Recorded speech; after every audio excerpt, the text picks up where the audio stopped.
Salut les replayers, on se retrouve pour une nouvelle vidéo. Le Sénégal donc qui déroule face à cette équipe du Malawi. 4-0 score final. Contexte pourtant compliqué autour de cette sélection sénégalaise. C'était la première de Papecho ce soir, Anderson, et ça s'est bien passé pour lui. Bah écoute, grosse première sortie l'après à l'UCC.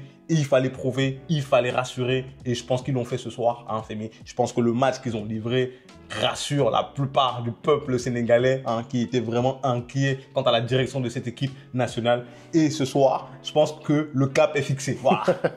Allez, dites-nous vous ce que vous pensez en commentaire du match des Lions de la Teranga. Et nous, on envoie le générique. C'est parti.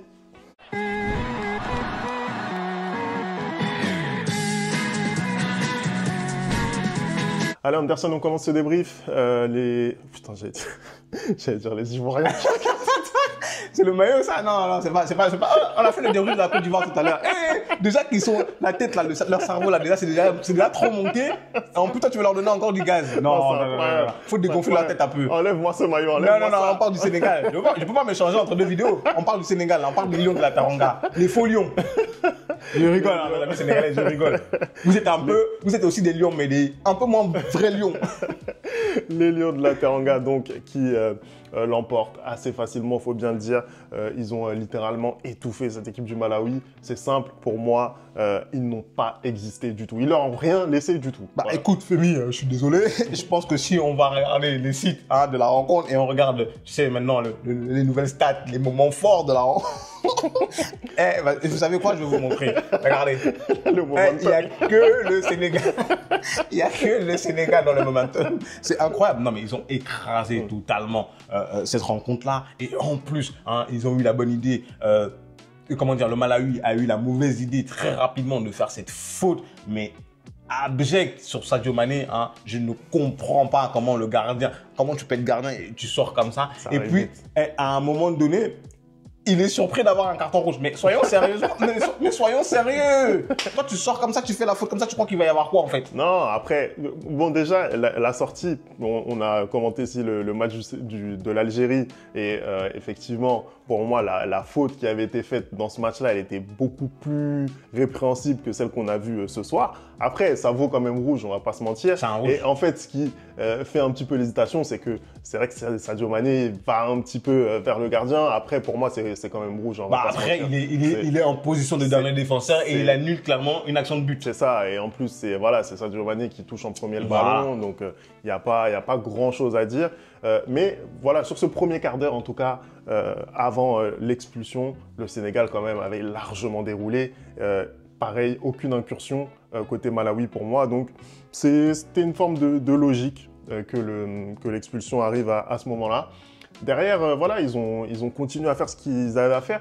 C'est une équipe qui était, pas forcément en confiance, dû au contexte. On l'a rappelé tout à l'heure, dû aussi aux résultats, parce qu'ils n'ont pas gagné, notamment leur premier match face au Burkina Faso. Ils avaient été rejoints, je crois, dans le temps additionnel. Donc voilà, il y avait un petit peu ce manque de confiance. Il fallait rassurer. Et donc, c'est vrai que, d'ailleurs, on en parlait juste avant que la vidéo commence, il fallait se rassurer en marquant assez rapidement ce premier but.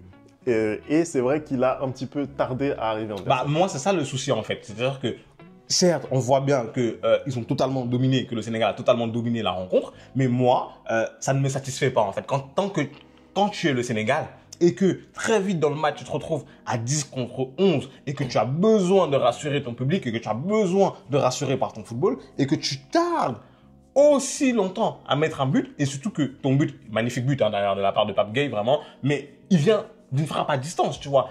En fait, j'ai l'impression que le Sénégal est en manque de confiance. Pourquoi je te dis ça? Parce que pour moi, cette équipe de Malawi, elle a rien offert, elle a rien proposé. Et toi, tu es le Sénégal. On rappelle quand même que avant la Côte d'Ivoire, c'était toi qui étais champion d'Afrique.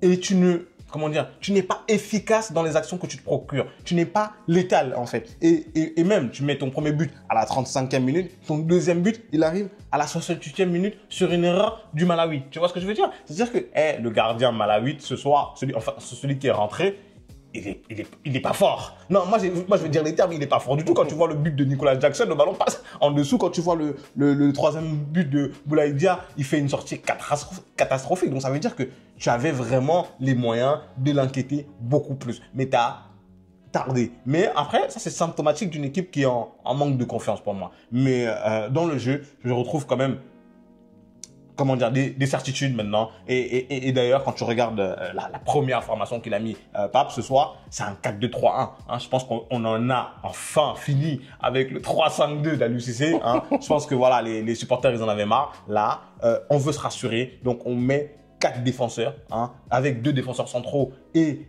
des latéraux. Et surtout que ce double, comment dire, ce double pivot, Pape Gueye et Lamine Camara, extraordinaire. Ça tu vois, fonctionne bien. ça fonctionne très bien. Hein. Et puis, cette équipe du Sénégal, comme je te disais, hein, moi, ce qui me déplaît un peu avec le Cameroun, c'est que pour le coup, là, elle arrive à faire confiance aux jeunes rapidement. Quand tu regardes, comment ça s'appelle, la moyenne d'âge de l'équipe, c'est 26 ans. Tu vois ce que je veux dire? Il y a quoi? Il y a Sadio Mané et Koulibaly qui sont assez âgés dans l'équipe. Mais sinon, la plupart, c'est des jeunes. C'est ceux qui vont prendre la suite. Et ce soir, ils ont fait une bonne prestation. Je pense que ce soir, au vu du climat dans lequel ils sont, au vu de tout ce qui se passe autour de la sélection, ils ont rassuré pour moi. Mais j'aurais aimé qu'ils le fassent beaucoup plus tôt. Dans le sens où, en fait, tu ne peux pas jouer à 10 contre 11 pratiquement tout le match et t'attends aussi longtemps avant de tuer le match, en fait. Voilà. Non, après, voilà, c'est pas comme s'ils n'avaient pas fait le boulot. Moi, je trouve que même si le but met un petit peu de temps à arriver, notamment le but du break, bah, c'est vrai que ils ont quand même bien fait tourner cette équipe du Malawi. Ils les ont vraiment étouffés. Il y a eu énormément d'occasions avant que le but du break arrive. Même le premier but, au final, il arrive sur un but exceptionnel de Pape Gueye, une frappe lointaine. Mais c'est vrai que bon. Voilà, ça aurait pu être mieux au niveau de la production offensive, je suis d'accord avec toi là-dessus, mais globalement, c'était une attaque-défense. En fait, ils ont juste été patients. Moi, ce que j'ai apprécié, c'est que voilà, on n'a jamais cédé à la panique. Voilà, t'es pas forcément en confiance. Tu fais ce que tu sais faire, tu fais tourner de gauche à droite, de droite à gauche, tu essayes de trouver des espaces. En plus, justement, tu faisais référence au but, celui de Nicolas Jackson. On va en parler. Premier but en sélection. L'affront enfin lavé, hein, la malédiction complètement finie pour Nicolas Jackson sous ce maillot sénégalais. Il marque son premier but. Mais au-delà de ça, justement, moi, j'ai trouvé quand même un match très solide de sa part parce que il s'est rendu vachement disponible en fait pour ses coéquipiers dans son jeu de remise, dans ses contrôles orientés. Je l'ai trouvé vraiment intéressant. Après, voilà, c'est vrai que sur la chaîne, on suit un petit peu moins la première ligue par rapport à l'an passé. On n'a plus autant l'occasion de les critiquer, voilà. Globalement. Surtout que maintenant, il fait une bonne saison. Voilà, c'est ce que j'allais dire. De ce que j'en vois, hein, vous allez nous donner votre avis dans les commentaires, mais de ce que j'en vois, c'est quand même un bon début de saison pour Nicolas Jackson. Et là, justement, dans ce match, il continue sur sa lancée. Pour moi, c'était un très bon match de sa part. Je tenais à le souligner parce que voilà, il a certains détracteurs ici. Hein, c'était important quand même de remettre l'église au milieu du village. Qui critique Nicolas Jackson sur cette chaîne? Moi, j'ai jamais entendu ça. Moi, sur cette chaîne, j'ai jamais entendu quelqu'un le critiquer. J'arrête ça. J'arrête tout. Donc voilà, ça, effectivement, c'était un des points positif, je trouve, pour cette équipe sénégalaise. Je voudrais aussi, moi, parler du match de Sadio Mané. Sadio Mané, parce que pour moi, c'est le grand bonhomme du match. On va pas se mentir. Oui. Il marque un beau but en plus, pied gauche, frappe puissante. Et puis surtout, il permet au Sénégal d'évoluer en supériorité numérique, puisque c'est lui qui provoque l'exclusion du gardien malawite. Donc en vrai, pour moi, c'est un très bon match de Sadio Mané. Il est partout, il est sur toutes les actions offensives. Je le trouve vraiment mobile, disponible. Et quand on sait que voilà, de plus en plus, sa place de titulaire dans cette équipe est remise en cause, notamment par les supporters sénégalais. D'ailleurs, donnez-nous aussi votre avis là-dessus. Bah, je pense que voilà, il répond avec des prestats. C'est lui aussi qui avait marqué le but, on s'en rappelle, face au Burkina Faso. Donc voilà, c'est des choses positives. Après, tu peux pas... moi, je sais que j'avais dit, je ne comprends pas comment on puisse remettre en question la place de Sadio Mané dans cette équipe-là. Mais après, on va pas le cacher que pendant un moment, quand même, il a eu une longue traversée du désert où c'était compliqué pour lui, que ce soit en sélection ou même en club. Alors que justement, cette saison, en club, à Al Nassr avec Cristiano Ronaldo, il est mieux. Tu vois que dans le jeu, il marque, tu vois qu'il fait des passes décisives. Et donc, du coup, pareil, en sélection aussi, il est mieux. Donc, tu peux pas en vouloir aux gens, en fait, d'avoir des a priori par rapport à un joueur quand il n'est pas en forme. Par contre, oui, je suis totalement d'accord avec toi. Tu peux en vouloir aux gens d'être ingrats. Hein. Quand Sadio Mané fait tout ce qu'il a fait pour la sélection sénégalaise et qu'on réclame sa tête, qu'on réclame à ce qu'il aille sur le banc, moi je suis pas d'accord. Moi je suis pas d'accord parce que c'est totalement par exemple différent de ce que je te disais tout à l'heure avec Vincent Aboubakar, dans le sens où pour moi Sadio Mané il en a encore, il peut encore fournir des choses, alors que tu vois que c'est beaucoup plus compliqué pour Vincent Aboubakar, et c'est pour ça aussi que je me le dis, il devrait peut-être aller s'asseoir sur le banc. Mais Sadio Mané, je suis désolé, il n'y a pas mieux que lui aujourd'hui au Sénégal. Il n'y a pas mieux que lui à ce poste-là au Sénégal. Donc, du coup, pourquoi tu veux le mettre sur le banc? Non, Parce que s'il y a mieux que lui, il n'y a pas de souci. Mais aujourd'hui, il n'y a pas mieux que lui. Mais en fait, c'est-à-dire que pour moi, même ouvrir ce débat, après, c'est mon avis, hein, mais ouvrir le débat, moi, je trouve ça vraiment... choquant. Voilà, c'est choquant parce que tu ne peux pas, sous prétexte que ton meilleur joueur traverse une période de moins bien, tout de suite songer à en changer, en fait. C'est pas possible. C'est pas comme ça que ça marche. Moi, pour moi... compte tenu vraiment de ses états de service, tu pouvais pas le sortir comme ça. Et là, maintenant, ce qui est bien, c'est qu'il répond sur le terrain avec des bonnes prestats. Anderson, on va parler maintenant de ce qui se passe dans ce groupe parce que là, c'est un petit peu plus serré. Je pense quand même que c'est bien embarqué, hein, bien sûr, pour le Sénégal. Hein. Ils sont en tête de ce groupe en compagnie. Ils sont en tête ou deuxième? En compagnie du Burkina Faso. Est-ce que je peux finir mes phrases dans cette émission? Est-ce que c'est possible? C'est bon, pardon. Oh, pardon. Fini, voilà, fini. Il y a que toi qui parle. Je vais te laisser parler, voilà, parle. Ils sont à égalité de points avec le Burkina Faso. En effet, ils sont deuxième à la différence de but.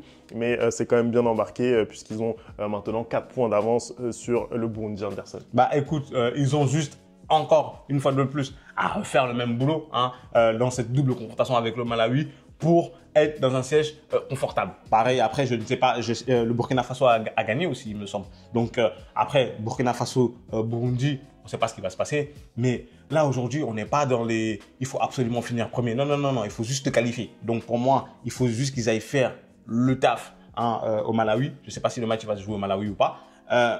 S'ils font le taf là-bas, ils sont en bonne voie pour se qualifier parce que je pense que là, aujourd'hui, ils viennent d'enclencher une nouvelle dynamique.